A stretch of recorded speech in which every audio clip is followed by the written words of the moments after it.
Welcome to our channel. ఇప్పుడు మనం ఊరగాయ డబ్బాలు ఉంటాయి కదా, ఇలా అయిపోయిన తర్వాత వాటిని క్లీన్ చేయడానికి చాలా శ్రమ పడుతుంటాం కదా. సో అలా కాకుండా ఈ వీడియోలో చూపించే విధంగా ఫాలో అయిపోండి. క్లీన్ చేసుకోవడం ఈజీ అయిపోతుంది. ఫస్ట్గా ఇలా వాటర్లో నింపేసి ముందు మొత్తం కలిగరిచ్చేసి వాటిని పడేయండి వీడియోలో చూపించే విధంగా. తర్వాత ఏదో ఒక లిక్విడ్ కానీ లేదంటే మనం వాడే ఈ గిన్నెల సోప్ కానీ ఏదైనా సరే ఇలా మొత్తం నీటిని ఇలా నింపేయండి. అలా నింపేసి మూతను బాగా గట్టిగా టైట్ చేసేసి తర్వాత వీడియోలో చూపించే విధంగా బాగా షేక్ చేయండి.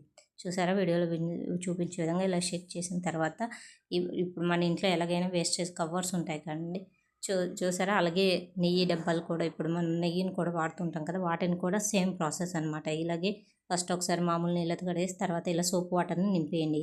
ఇలా నింపేసి ఇలా షేక్ చేసి వదిలేయండి. ఒక 10 మినిట్స్ తర్వాత ఎలాగో మన ఇంట్లో కవర్స్ అనేవి ఉంటాయి కదా వేస్టేజ్వి, అవి తీసుకొని వీడియోలో చూపించే విధంగా ఇలా రుద్దేసిన తర్వాత ఇలా నీట్గా అయిపోతుంది అనమాట. ఇప్పుడు చేతికి జిడ్డు అవ్వదు, సింకు పాడవ్వదు, నీట్గా క్లీన్ అయిపోతుంది.